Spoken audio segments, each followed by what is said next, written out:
Bismillahirrahmanirrahim.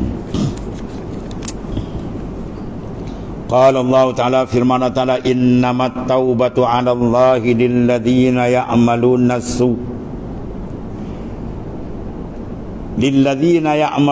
as-su'a bijahalatin summa yatubuna min qarib fa ulaika yatubullahu 'alaihim. Bahawa sesungguhnya bermula taubat yang sabit atas Allah Ta'ala menerima akan dia. Mana taubat yang diterima oleh Allah Ta'ala itu apa? Bagi segala mereka yang mengerjakan mereka akan kejahatan dan maksiat kepada Allah Ta'ala dengan sebab jahil akan maksiat, atau terlupa ia dengan dia, kemudian taubat mereka itu daripadanya pada masa yang hampir. Bermakna taubat satu kewajipan, kemudian bersegera taubat adalah satu kewajipan yang lain. Hampir, jangan tangguh. Sebab kalau ditangguh taubat amat bahaya. Maknanya dosa itu akan berjalan. Satu. Ya. Maka ulama buat misal benda yang kita nak buang ialah benda maksiat. Sekarang kita tangguh. Ibarat satu pohon kayu yang kita nak buang. Sebab apa? Dia tidak memberi apa-apa. Contohnya pokok apa? Mutan jantan. Mutan jantan buang depan rumah kita, kita semak aja. Kita nak buang, kita tak buang, tunggulah tahun depan. Bila tahun depan bermakna pokok makin besar, kita pula makin tu itu maksudnya. Jadi bila kita tangguh nak bertobat, kita makin lama iman makin lemah. Sebab kalau iman dia tak lemah, jadi pantas bertobat. Kemudian bimbang maksiat tu makin mendapat tempat dalam hati. Itu bahaya. Dulu dia tak nak maksiat, tapi dia biar lama dah sedap pula. Bala paling besar bila maksiat dirasakan sedap. Ya. Maksiat dia benda yang kotor, tiba-tiba dia rasa sedap. Itu bahaya. Sebab tu sebut pantas buang, jangan tunggu. Kena je cepat kita bertaubat. Ya. Maka banyak tawaran-tawaran yang diberikan oleh Ta'ala bila insan tu melakukan pembersihan. Taubat ialah satu pembersihan daripada najis, kekotoran maksiat. Artinya belum lagi sampai roh kepada ghargharah. Itu maknanya cepat. Atau belum lagi naik matahari pada pihak maghrib. Di sini pintu taubat ditutup. Malam yugharghir, selama nyawa belum sampai kepada ghargharah, halkum. Sebab malaikat maut dia tarik nyawa tu 3 kali sentap. Daripada ujung kaki sampai lutut sampai kepada pusat, dan ketiga disentak sampai ghargharah. Ketiga tu roh tu akan keluar, dan dia akan mata dia akan memerhati pemergian hakikat diri dia keluar. Itu sebab bila orang mati kita tengok mata dia terbuka. Lepas tu dalam fiqh tu sunat tutupkan balik mata dia. Mulut tadi tenganga tu kita tutup balik. Sebab apa? Dia sudah keluar. Siapa dia? Diri kita yang sebenar. Sebab tu bila orang mati, bapa dia meninggal, anak balik, nanti mak dia kata, tuan bapa engkau dah tak ada. Anak pun kata pula tak ada, kan ada tu. Siapa yang ada? Baru kita kenal yang ada, yang kita nak sebenarnya ialah roh dia. Bila roh dah tak ada arti lagi lah. Roh dah tak ada, sangkar orang tak kira dah. Sampai dia kata, bapa engkau dah tak ada, nak dia kata. Padahal nampak ada tu. Mana yang diiktiraf dia bukan jasad, tapi betapa manusia keliru. Sebelum mati dia keliru, dia jaga jasad, solik, jaga macam-macam. Padahal yang roh tu penting nak buat bekal, diabaikan. Itu golongan ghafilin. Ada penggulungan yang sebaliknya, alhamdulillah mereka yang sentiasa berjaga maknanya. Habis. Jadi pintu taubat ditutup secara individu.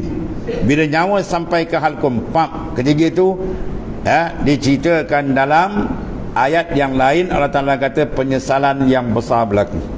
Dia rayu, Rabbi laula akhartani ila ajalin qarib fa asaddaqa wa akum minas salihin. Ya Rabbi, ya Tuhanku, laula akhartani ila ajalin qarib.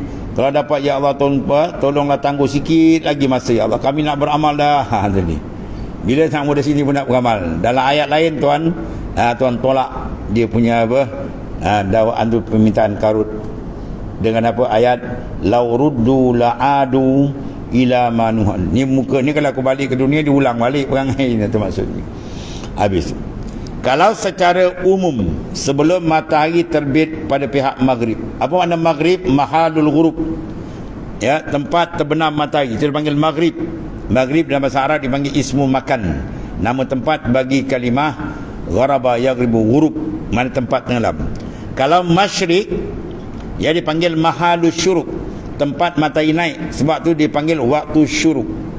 Ya, waktu isra' tu waktu syuruk, waktu matahari naik. Tu mahalus syuruk. Kalau kita timur, kalau maghrib kita barat. Sebab ada hadis yang mengatakan, dalam hadis tu Nabi suruh semayang menghadap ke timur. Kalau kita pakai hadis kat sini, parah je. Dipusing mati ke tanah ke. Sebab kedudukan hadis tu kena tengok. Ketika Nabi mengata hadap ke timur, kedudukan Kaabah adalah di timur di situ. Ya, ketika Nabi bersabdakan hadis tu, mana hadap ke timur. Hadis ni tak boleh pakai kat sini. Dia kata, wah, ada hadis tak boleh pakai pula. Bukan hadis tak boleh pakai, kedudukan dia tadi tak kena dengan tempat kita. Sebab tempat kita kedudukan kiblat adalah ke barat. Jadi maknanya sebelum matahari terbit menyonsang, maghrib tempat dia terbenam, tiba-tiba dia keluar di tempat terbenam kan, habis tu.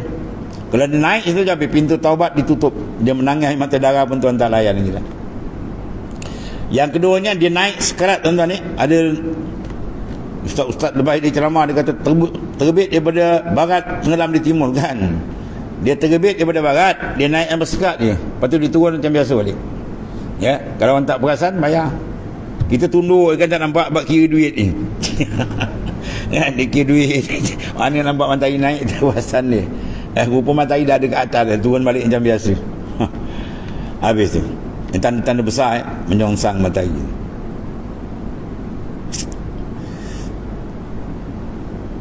Maka bermula mereka itulah yang menerima Allah akan taubat mereka selama dua keadaan tak berlaku. Belum nyawa sampai garah-garah di halkum, dan belum matahari menyonsang terbit dia tadi. Maka taubat diterima Ta'ala. Allah Ta'ala Maha Pengasih, Maha Tawwab, Maha Penerima taubat. Sehingga dalam hadis, kalau sekiranya tidak ada orang dalam dunia yang berdosa, semua perkataan tak dosa, Tuhan akan mati ke semua tu, masuk ke syurga. Tuhan ganti umat yang lain yang melakukan dosa, kemudian dia bertaubat dan minta ampun, maka Tuhan ampunkan. Mana Tuhan nak tunjukkan nama dia Tawwab dan nama dia Ghaffar, Maha Pengampun dan Maha Penerima taubat. Itulah habis. Maka bermula mereka itulah yang menerima Allah akan taubat mereka itu. Maka taubat iaitulah permulaan jalan. Orang yang nak berjalan mendekatkan diri Tuhan, jadi hamba sebenar dengan Tuhan, dan hukum dia adalah wajib. Fafirru ilallah, berjalanlah kamu menuju pada Ta'ala. Maka perjalanan langkah pertama dia bagi orang yang salik yang berjalan ialah taubat. Ya, dipanggil taubat ialah permulaan jalan.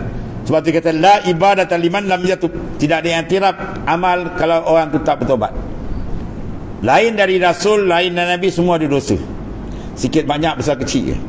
Maka kalau dia tak bertobat, dosa ni benda kotor. Kalau dia tak bertobat, mana mungkin dia akan jadi hamba yang sebenar. Kita semayang, tiba-tiba nampak kat kaki kita ada najis, ya, cecak ke apa tak kira, kita tak pergi masuk, kita semayang. Sampai 100 rakaat, 1000 rakaat pun semayang dia tidak sah. Sebab dia ada kotor di jasad dia, di badan dia. Sebab najis yang tidak dimaaf menyebabkan semayang itu batal, sama ada kena pada badan, pakaian atau tempat semayang dia. Ya, itu maksud. Itu yang zahir. Yang ni yang batin. Kalau ada maksud dia tak bertobat, bermakna dia tidak masuk dalam lain orang yang muttaqin. Maka taubat iaitulah permulaan jalan bagi sekalian orang yang salikin, mana orang yang berjalan ke Tuhan, dan menambah kebajikan dan menaik akan darajat. Sebab dia bertaubat, kebajikan dia akan naik. Sebab bila dia bertaubat, bermakna seolah cermin tadi lap lagi terang, berjalan lagi laju. Ya, sebab inna sikala zunub yamna ila masyila ta'atillah, sungguhnya berat dosa itu menyekat seorang daripada berjalan kepada Tuhan. Ya, bila kita dah buang muatan dia laju tak? Laju kan? Sebab tu bila nak laju, dia kena ringan kenderaan yang kita bawa. Ya, kalau kenderaan basikal racing dengan basikal Sudirman, boleh mana misal kan? Kita nak bawa menumbuh pakai basikal Sudirman, dia awak kalah gitu kan. Orang yang besar nak kayu, dia kena pakai ringan, unsur ringan. Ya, tu. Kereta ke baik, semua ringan. Ya, kalau nak pergi kita pakai trailer, jawab dia habis. Trailer barang berat kan, dia bawa barang. Naik bukit kadang basikal beruntung ni. Bermaknanya kalau kita diberatkan sikala zunub, dosa kita tak bertobat, bertepek-tepek, memang berat. Dia nak berjalan tu tak nampak. Tapi bila dia kerat balik, terang balik. Sebab pengerat dosa ialah taubat. Itu kasih sayang Allah Ta'ala pada umat Rasulullah SAW. Taubat dia amat ringan dan. Ya, kalau umat dulu nak bertobat apa? Faqtulu anfusakum. hendaklah kamu bunuh diri kamu. Dia bunuh diri baru Tuhan terima taubat.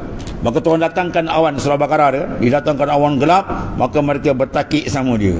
Cerah balik semua dah mati. Baru taubat dia Tuhan terima. Wah, kena macam ni berat ni. Betul-betul tak bertaubat orang. Yang bagi peri tu kadang dia lalai. Dia manusia bagi peri jadi begitu pula. Maka taubat itu perjalanan yang awal, perjalanan bagi orang yang salih. Kebaikan akan bertambah bila bertaubat, buat dia bersih lagi sedap di ibadat, dan menaikkan martabat lagi tinggi akan darajat sekalian yang arif apabila dia bertaubat.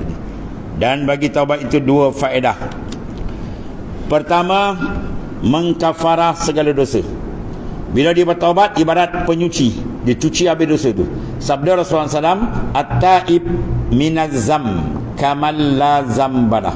Bermula orang yang taubat daripada dosa seperti mereka yang tidak dosa. Kayauma waladhu ummu. Dalam hadis lain macam dia peranak perut ibu, bersih. Tapi betul-betul lah, dia ada 3 peringkat.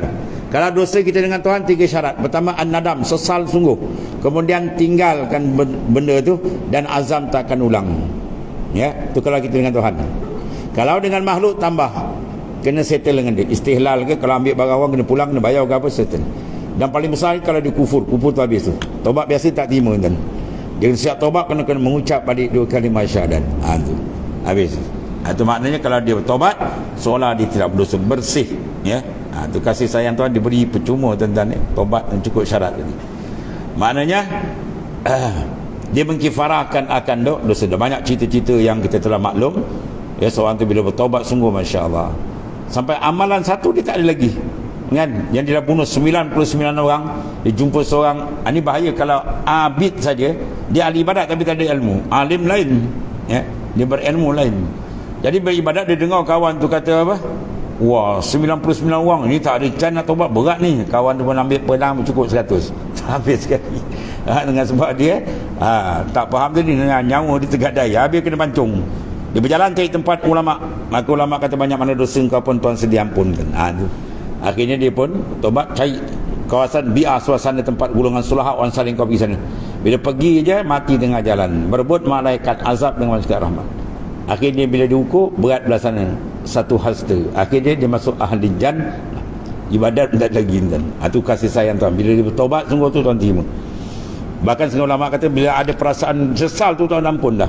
Itu kerana Allah Ta'ala kasih kepada orang yang bertobat. Yang kedua, mendapat darajat yang mulia. Dia bertobat hingga jadi ia kekasih. Bukan senang tak nak jadi kekasih Allah Ta'ala.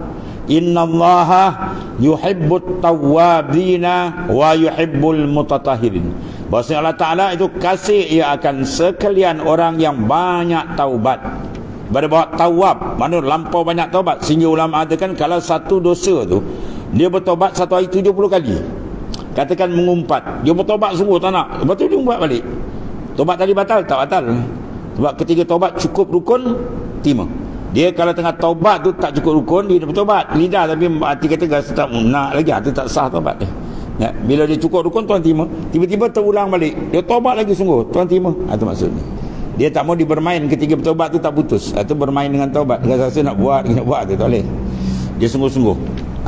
Sebab dia kata tawab. Mana Allah Ta'ala kasih akan sekian orang yang banyak taubat daripada dosanya, satu, dan kasih ia sekalian orang yang bersuci daripada segala uyub mana keaiban dan najis. Keaiban mana batin, najis mana yang zahir. Jadi maknanya dia bersihkan diri.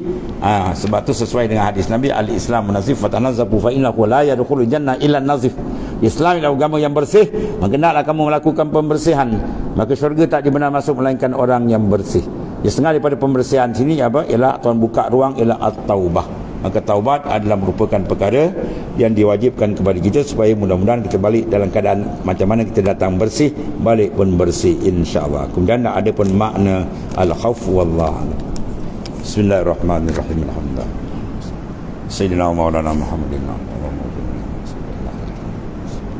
Alhamdulillah. Subhanakallahumma